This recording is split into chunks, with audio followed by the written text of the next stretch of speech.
എല്ലാ കുട്ടികളും വിദ്യാഭ്യാസം നേടുക എന്ന ഒരു ഒരു എയിമോട് കൂടിയാണ് ഇവിടെ എത്തിയേക്കുന്നത് അല്ലേ? നിങ്ങളെല്ലാവരും പുതിയതായിട്ട് ജോയിൻ ചെയ്തത് എന്തിനാ? കുറച്ച് അറിവ് നേടാം എന്നുള്ളൊരു ഐഡിയയിലല്ലേ? അറിവെന്ന് പറഞ്ഞാൽ എന്താണ്? നമ്മൾ കുറേ കാര്യങ്ങൾ ഇങ്ങനെ പഠിച്ച് അതിനെന്താക്കുന്നു, അതായത് നോളജ് എന്ന് പറയും. കുറേ കാര്യങ്ങൾ ഇങ്ങനെ പഠിച്ച് അത് കൂട്ടി വയ്ക്കുന്നതാണ് നോളജ് എന്ന് പറയുന്നത്. പക്ഷേ എൻ്റെ ഏറ്റവും അടുത്ത ഒരു അധ്യാപകൻ എൻ്റെ അടുത്ത് എപ്പോഴും പറയും, നിങ്ങൾ അറിവ് നേടാൻ വേണ്ടിയിട്ടല്ല സ്കൂളിലെത്തുന്നത്, നിങ്ങളത് വിവേകം നേടാൻ വേണ്ടി. എല്ലാ കുട്ടികളും അങ്ങനെ ഒരു ഐഡിയയിലേക്ക് വേണം ഈ എഡ്യൂക്കേഷനെ കാണാൻ എന്ന് ഞാൻ പറയും. കാരണം നമ്മൾ അങ്ങനെയാണ് ഒരു സമൂഹത്തിലേക്ക് കോൺട്രിബ്യൂട്ട് ചെയ്യുന്നത്.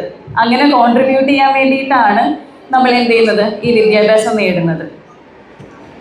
കുട്ടികളുടെ അടുത്ത് എനിക്ക് പറയാൻ വേണ്ടി മറ്റൊരു കാര്യം എന്ന് പറയുന്നത്, നിങ്ങൾ ഇവിടെ വരുന്നത് പഠിക്കുക എന്നുള്ളത് ഏറ്റവും പ്രധാനപ്പെട്ട ഒരു എയിമാണ്. അതോടൊപ്പം തന്നെ നമ്മൾ എങ്ങനെ സമൂഹത്തിൽ ജീവിക്കണം എന്നുള്ള കുറച്ച് ബേസിക് ആസ്പെക്ട്സും കൂടി എന്ത് ചെയ്യുന്നുണ്ട്, ഇവിടുന്ന് കിട്ടുന്നുണ്ട്. നിങ്ങൾ കൂട്ടുകൂടില്ലേ, അതായത് കൂടെ ഉള്ള സുഹൃത്തുക്കളെ ഉണ്ടാക്കത്തില്ലേ? ആ സുഹൃത്തുക്കൾ എന്ന് പറയുന്നത് നിങ്ങൾ എങ്ങനെയാണ് സമൂഹത്തോട് പെരുമാറുന്നത്, എങ്ങനെയാണ് മറ്റൊരാളെ കൈകാര്യം ചെയ്യുന്നത് എന്നൊക്കെ തീരുമാനിക്കുന്നത് ഈ ബേസിക് ഫ്രണ്ട്ഷിപ്സിൽ നിന്നാണ്. എൻ്റെ വിദ്യാർത്ഥികൾ അല്ലെ എൻ്റെ മക്കൾ ഓരോരുത്തരും വഴി തെറ്റാതെ നല്ല വ്യക്തികളായി സമൂഹത്തിന് ഉപകാരപ്രദമായ പ്രവർത്തനം ചെയ്യുന്ന പൂർണ്ണ വിദ്യാഭ്യാസം നേടിക്കൊണ്ട് വിദ്യാർത്ഥികൾ ഈ വിദ്യാലയത്തിൽ നിന്ന് പുറത്തിറങ്ങും എന്നുള്ള വിശ്വാസം തീർച്ചയാണ്. ഞാൻ രക്ഷിതാക്കൾക്ക് വാക്കുകൊടുക്കുകയാണ്. എൻ്റെ അധ്യാപകർ, ഞാൻ അധ്യാപകർക്ക് കൊടുക്കുന്ന നിർദ്ദേശങ്ങളും ഉപദേശങ്ങളും വിദ്യാർത്ഥികളുടെ സർവതോന്മുഖമായ പുരോഗതിക്ക് വേണ്ടിയിട്ടുള്ളതാണ്.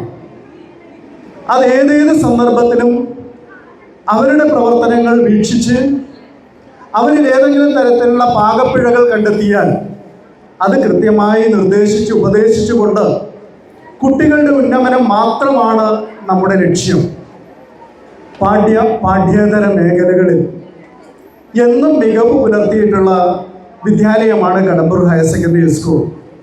മാതൃഭൂമിയും കടമ്പൂർ ഹയർ സെക്കൻഡറി സ്കൂളും സംഘടിപ്പിച്ച പ്രവേശനോത്സവം Kannur assistant collector S Swathi IAS ഉദ്ഘാടനം ചെയ്തു. ചടങ്ങിൽ Kadambur higher secondary school head master Shri KP Ratheesh Kumar അധ്യക്ഷത വഹിച്ചു. കടമ്പൂർ ഗ്രാമപഞ്ചായത്ത് അംഗം KV സോന അനുഗ്രഹ ഭാഷണം നടത്തി. Mathrubhumi regional manager Shri G Jagadeesh, higher secondary school അധ്യാപകരായ K Shanoj, Rindo CF, Vijesh Chandran, T Sreekala എന്നിവർ ചടങ്ങിൽ ആശംസകൾ അർപ്പിച്ചു. AP അനിൽകുമാർ മാസ്റ്റർ സ്വാഗതവും സ്റ്റാഫ് സെക്രട്ടറി KV ധന്യ നന്ദിയും പ്രകാശിപ്പിച്ചു. ചടങ്ങിൽ മാതൃഭൂമിയുടെ മിന്നാമിന്നി പ്രകാശനം ചെയ്തു. LP വിഭാഗത്തിലെ മുഴുവൻ കുട്ടികൾക്കും മിന്നാമിന്നി കിറ്റ് കൈമാറി.